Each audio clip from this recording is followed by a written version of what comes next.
Hello ভাই brother, welcome back. অল্প কিছু সময়ের জন্য তো কেমন আছো তোমরা? রাফি গল্পর সিজন 3-র অরিজিনাল পার্ট 1 নিয়ে পরিচিত। তো বেশি কথা না কয়ে ভিডিওটা শুরু করা যাক। রাফি বলল, মিম আমি তোমাকে ভালোবাসি। মিম ঠাস ঠাস করে 2টা থাপ্পড় মারলো। তারপর বলল, তুই কোন সাহসে কথা বলিস? কুত্তার বাচ্চা, তোর সাথে আমার কোন দিক দিয়ে যায়? রাফি মিমের কাছে পরপর চর খাওয়ার পর নিস্তব্ধ হয়ে গেল। মিমের এমন আচরণ দেখে রাফি তার গালে হাত দিয়ে দাঁড়িয়ে থাকলো। তখন মিম আবারও বলে উঠলো, এজন্যই মানুষে বলে কাউকে বেশি মাথায় তুলতে নেই। তোর সাহস কি করে হয় আমাকে এসব কথা বলার? তখন রাফি বলল, কিন্তু আমি তো তোমাকে ভালোবাসি আর তুমিও তো আমাকে ভালোবাসো, তাই না? তখন মিম বলল, একেবারে চুপ থাকবি? কে বলছে তোর মতো একটা ছোট লোককে আমি ভালোবাসি? আর তুই কোন সাহসে বা আমার হবু স্বামীর গায়ে হাত তুলিস? তখন রাফি বলল, তাহলে তুমি কি আমাকে ভালোবাসো না? মিম বলল, না, কখনোই না। আর তোর কি আছে যে আমি তোকে ভালোবাসবো? এখনই তুই বাড়ি থেকে চলে যাবি। আর তা না হলে? রাফি বলল, না হলে কি করবে? মিম বলল, কি করতে পারি তা তুই ভালো করে বুঝবি। এরপর মিম মাসুদকে রাফির সামনেই বলে, তোমার কোথাও লাগেনি তো? আমি ওকে এখনই বাড়ি থেকে বের করে দিচ্ছি। মাসুদ বলল, তুমি যেহেতু বলছো তাহলে ঠিক আছে। আর এই ছোট লোকের বাচ্চাকে তো আজ মেরেই ফেলবো। ওর এত বড় কলিজা কি করে হয় ও তোমার হাত ধরে? তখনই সেখানে মিমের বাবা মা আর মাসুদের বাবা মা চলে আসে। আর তখনই মাসুদের মা বলে ওঠে, এই ছেলে এখানে কি করে মিমের সাথে? আর এখানে এত চেঁচামেচি কেন? মিমের মা রাফিকে বলে, তোমাকে না এখান থেকে চলে যেতে বলছিলাম, আর তুমি এখানে কি করছো? মাসুদ বলল, কেন আবার এসেছে? ওর কত বড় সাহস জানো? ও মিমের হাত ধরে। এই কথা শুনে মিমের বাবা অনেক রেগে যায় আর রাফির শার্টের কলার ধরে বলে, তোকে তো অনেক ভালো মনে করছিলাম, আর তুই কিনা আমার মেয়ের সাথে এসব করিস? তোর এত বড় সাহস কি করে হয়? তখনই মাসুদ সবার সামনে এমন কথা বলে যা শুনে সবাই আকাশ থেকে পড়ে। মাসুদ বলল, না, শুধু হাত ধরার জন্য নয়, আমি না থাকলে তো মনে হয় আরো বড় কিছু করতো মিমের সাথে। তখন রাফি বলে ওঠে, আপনারা সবাই বিশ্বাস করুন, আমি মিমকে অনেক ভালোবাসি আর সেও আমাকে অনেক ভালোবাসে। আমি ওকে ছাড়া বাঁচবো না। তখনই মাসুদের মা বলে উঠে, দেখছেন ভাবি, মিলে গেছে না? এই ছেলের তাহলে এই মতলব, আর আপনারা বলেন অনেক ভালো ছেলে। মিমের বাবা বলল, আমার মেয়ের দিকে চোখ তোলার সাহস কি করে হয় তোর? এখন এই বাড়ি থেকে চলে যাবি না হলে? তখন রাফি বলল, আমি নিজেই চলে যাচ্ছি, কিছু করা লাগবে না, আর কোনোদিনও আপনাদের কাছে আসবো না। আপনারা ভালো থাকবেন, আমি চলে গেলাম। এই বলেই রাফি মিমদের বাড়ি থেকে চলে গেল। তারপর রাফি সেই মাঝ রাতেই রাস্তা দিয়ে হাঁটা শুরু করে আর ভাবতে থাকে, ঋতুর পর আজ যাকে সে ভালোবাসিছিল সেও আজকে ঋতুর মতোই ফিরিয়ে দিল তার ভালোবাসা নদীর ঘাট থেকে। রাফির এমন যাওয়া দেখে মাসুদ ও তার পরিবার যেন অনেক স্বস্তি পেল। আর মিমের বাবা মা তা দেখে কিছুই বলল না, কারণ তাদের কাছে তাদের মেয়ের জীবন আগে, আর পর কখনোই আপন হয় না। যা মিমের বাবা মা রাফির সাথে এমন ব্যবহার করে। রাফি ও মিমদের বাড়ি থেকে বের হয়ে রাস্তায় হাঁটছে। আবারও সেই অজানা রাস্তায় সে এলো। মনে করছিল এবার তো তার বাবা মা পরিবারের অপূর্ণ ভালোবাসাটুকু পাবে, কিন্তু না, তার সেই ধারণা ভুল। এবারও মিম কি তাহলে তাকে ভালোবাসেছিল? এসব ভাবতে ভাবতে সে নিস্তব্ধ রাস্তায় মনবুল হয়ে হাঁটছে। ঠিক তখনই একটি গাড়ি রাফির সামনে অনেক জোরে আসে আর সাথে সাথে গাড়িটি ব্রেক করে। আর সেই গাড়ির শব্দে রাফির হুঁশ ফিরে। তারপর পিছনে ফিরে তাকায় আর একটা মেয়ে গাড়ি থেকে নেমে বলে, আরে আপনি চোখে দেখতে পান না ভাই? আর কেউ কি এমন ভাবে রাস্তার চারদিকে হাঁটতে থাকে? রাফি নিশ্চুপ। অদ্ভুত মানুষ তো, আপনি কথা বলছেন না কেন? তারপর রাফি একটু ভালো করে ঘুরে তার দিকে তাকালেই সেই মেয়েটি বলে, আপনি রিদির অফিসের সেই লোকটা না যাকে রিদির সাথে রেস্টুরেন্টে কথা হয়েছিল? রাফিও ভালো করে দেখে, তো লিজা, যে কিনা সেই রিদির বান্ধবী আর শফিক চাচার মেয়ে। এটা দেখে রাফি তাকে বলে, আমি সেই লোক। লিজা তখন বলে, তা আপনি এমন করে রাস্তায় হাঁটতাছিলেন কেন? আর একটু হলেই তো আপনার সাথে আমার গাড়ির অ্যাক্সিডেন্ট হতো। রাফি বলল, ও আসলে খেয়াল করিনি। লিজা তখন বলল, তা আপনি এত রাতে এভাবে রাস্তায় হাঁটছেন কেন? রাফি তখন বলল, না তেমন কিছু না, এমনি ভালো লাগতাছিল না। লিজা বলল, কেন, আপনার কি মন খারাপ? রাফি বলল, না, এমনি হাঁটছিলাম। লিজা তখন তাকে বলে, তা ভালো কথা, আগের বার তো আপনার নামটাই জানা হলো না, আপনার নাম কি? রাফি তার রাফি নামটা বলতে কেমন জানি দ্বিধাবোধ করছিল, তাই সে তার আরেকটি নাম বলে।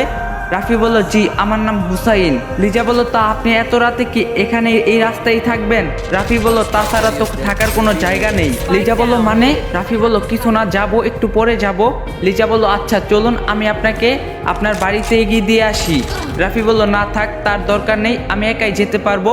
লিজা বলল, আরে সমস্যা নেই, আপনি চলুন আমার সাথে। লিজার এমন জোরাজুরিতে রাফি তার গাড়িতে উঠে বসে আর লিজাও রাফিকে এগিয়ে দেওয়ার জন্য যায়, কিন্তু সে তো জানে না রাফির এখন আর কোনো ঠিকানা নেই। গাড়িতে চলতে চলতে হঠাৎ লিজা বলে ওঠে, লিজা বলল, আপনি কি এখন রিদির অফিসে চাকরি করেন? রাফি বলল, এখন আর করি না। লিজা বলল, ও, রিদি তো এখন বিদেশ গিয়েছে। রাফি বলল, ওনার তো বিয়েও হয়েছে। লিজা বলল, হয়েছিল, কিন্তু এখন তার স্বামী নেই। রাফি বলল, কেন? লিজা বলল আসলে হৃদির যার সাথে বিয়ে হয়েছিল তার অন্য একটা মেয়ের সাথে সম্পর্ক ছিল, তাই তাদের ডিভোর্স হয়ে যায় আর হয়তো কিছুদিন পর হৃদি দেশে ফিরে আসবে। রাফি বলল ও। লিজা বলল তো সেই দিন তো আপনার সাথে বেশি কথা বলা হলো না, আপনার বাড়ি তো রংপুর তাই না? রাফি বলল জি রংপুরে। লিজা বলল সেদিন বলছিলেন, তার রংপুর কোথায়? রাফি বলল আসলে সেটা। তখনই লিজাকে কে যেন কল করে আর বলে তুমি কোথায় আর কত সময় লাগবে? লিজা বলল এই তো আর 30 মিনিট লাগবে, আসছি যান, আর একটু অপেক্ষা করো। তারপর লিজা বলল আমার স্বামী ফোন দিয়েছিল, অবশ্য সেই দিন তো দেখছিলেন। রাফি বলল দেখছিলাম। আপনি শুধু শুধু আমার জন্য কত সময় নষ্ট করলেন, আমি একাই যেতে পারতাম, আপনার জন্য আপনার স্বামী চিন্তা করছে। লিজা বলল না কিছু হবে না, আসলে ও আমাকে অনেক ভালোবাসে তো তাই বারবার ফোন দিচ্ছে। এভাবেই রাফি আর লিজা যাচ্ছে। তখনই রাফি হঠাৎ বলে উঠে আপনি যদি কিছু মনে না করতেন তবে একটা কথা বলতে পারি? লিজা বলল হ্যাঁ বলুন। রাফি বলল আপনি সেই দিন দিদির সাথে যেন কোন একটা ছেলের ব্যাপারে কথা বলছিলেন, তার সম্পর্কে কি জানতে পারি? লিজা বলল ও সেই দিনের ঘটনা, আসলে আমাদের এলাকায় একটা ছেলের কথা বলছিলাম, তার একটা অপরাধের জন্য তার অনেক বছরের জেল হয়, তারই কথা বলছিলাম। রাফি বলল ও তা আপনার বাবার সাথে কি যেন বলছিলেন? লিজা বলল আমার বাবা তাকে অনেক ভালোবাসতো। আসলে সত্যি কথা বলতে আমিও তাকে অনেক ভালোবাসতাম, কিন্তু কখনো আমি তাকে বলিনি, কারণ আমার বাবাও তাকে অনেক পছন্দ করত, কিন্তু পরে নাকি সে তার মামাতো বোনকে ধর্ষণ করার চেষ্টায় তার শাস্তি হয়। রাফি বলল তা কি সত্যি সে অপরাধী ছিল? লিজা বলল বাবা তো তাই বলছিল, কিন্তু আমার কেন জানি বিশ্বাস হয় না, আমাকে সে বোনের চোখ ছাড়া আর কোনো চোখেই দেখেনি। এসব কথা শুনে রাফি একটু হতাশ হয়ে বলে আপনি ঠিকই বলছেন, সে নির্দোষ। লিজা বলল নির্দোষ মানে? রাফি বলল না এমনিই বললাম, আমাকে এখানেই নামিয়ে দিন। লিজা বলল কিন্তু এখানে তো কোনো বাসা দেখছি না। রাফি বলল এর সামনে আমার বাসা, এখানে আমাকে নামিয়ে দিন। তারপর লিজা তাকে সেখানে নামিয়ে দেয়। আর নামার পর রাফি লিজাকে জিজ্ঞাসা করে আপনার বাবা কেমন আছে? লিজা বলল ভালো আছে, কিন্তু হঠাৎ এমন প্রশ্ন করলেন কেন? রাফি বলল এমনি। আচ্ছা তাহলে যান, আল্লাহ হাফেজ। এরপর লিজা চলে যায় আর রাফিও আবার ঠিকানাবিহীন হাঁটতে শুরু করে আর নিজের মনের অজান্তে বলতে থাকে আজকে রাতটা কতই না সুন্দর, জ্যোৎস্না ভরা রাত, আজকে পূর্ণিমার চাঁদ উঠছে, কতই না সুন্দর লাগছে, তার মাঝে মাঝে হালকা হিমেলে বাতাস। রাফি একাই হাঁটছে আর সে দেখছে, এসবই দেখছে। হঠাৎ তার মিমের কথা মনে পড়ে, সাথে সাথে আবারও নিজের মনকে বুঝ দিল সে এখন অন্য কারো, তাকে শুধু শুধু মনে করে লাভ নেই। এর চেয়ে পূর্ণিমা চাঁদের আলো ভরা আকাশ না হয় দেখি, এখন সেই আমার কাছে সবচেয়ে আপন, কারণ সে তাকে কোনো অপবাদ দেয় না। এভাবেই হাঁটতে হাঁটতে হঠাৎ দেখতে পারে যে রাস্তার ওই পাশে কে যেন বসে কাঁদছে, কিন্তু কে এই নির্জন রাতে কাঁদে? না হলো রাত 1টা থেকে 2টা বাজবে। তারপর রাফির সামনে এগিয়ে দেখে একটা ছোট বাচ্চা বসে কাঁদছে, আর এটা দেখে রাফি তাকে বলে তুমি কাঁদছো কেন, তোমার কি হয়েছে? তখন বাচ্চাটি মুখ ঘুরিয়ে রাফির দিকে তাকায় আর বলে আমি আমার মায়ের কাছে যাব, আমার অনেক ভয় লাগছে। রাফি বলল তুমি এত রাত এখানে কি করছো, আর তোমার বাড়ি বা কোথায়? বাচ্চাটি তখন বলল আমি আমার মায়ের সাথে মার্কেটে এসেছিলাম আর তখন মাকে হারিয়ে ফেলছি। এই বলে বাচ্চাটি আবারও কাঁদতে শুরু করে। বাচ্চাটা দেখতে অসম্ভব সুন্দর, বয়স মনে হয় 5-6 বছর হবে। আর রাফিও ভাবতে থাকে সে এখন কি করবে, কারণ সেও এখানে খুব একটা বেশি কোনো জায়গা চিনে না। তখন রাফি বলল তুমি এভাবে কেঁদো না, আমি তোমাকে তোমার মায়ের কাছে নিয়ে যাব। বাচ্চাটি বলল তুমি সত্যি বলছো তো, আমার না খুব ভয় করছে। রাফি বলল কিসের ভয়, আমি আছি না। তার আগে বলো তো তুমি কাউকে বলোনি তোমাকে বাড়ি পৌঁছে দিতে? তখন বাচ্চাটি বলল আমি যখন মাকে হারিয়ে ফেলি তখন কয়েকজন দুষ্ট আঙ্কেল আমাকে নিয়ে এক জায়গায় যায়, ওরা বলছিল আমাকে অনেক চকলেট দিবে আর মায়ের কাছে নিয়ে যাবে, কিন্তু তারা আমাকে একটা রুমে আটকে রাখে আর আমাকে কিছু খেতে দেয় না। তারপর আমি তাদের থেকে লুকিয়ে পালিয়ে এসেছি, কিন্তু এখন আমার অনেক ভয় করছে। রাফি বলল তুমি চিন্তা করো না, আমি তোমাকে তোমার বাড়িতে পৌঁছে দেব। তা তোমার নাম কি? তখন বাচ্চাটি বলে আমার নাম রিয়াজ, কিন্তু সবাই আদর করে রিজু বলে ডাকে। রাফি বলল বাহ, তোমার নাম দেখি খুব সুন্দর আর আমার নামের সাথে অনেক মিল আছে। রিয়াজ বলল তোমার নাম কি? রাফি বলল আমার নাম রাফি। রিয়াজ বলল তুমি জানো আমার একটা বন্ধুর নামও রাফি। রাফি বলল তাই নাকি, খুব ভালো, আজ থেকে তাহলে আমরা বন্ধু।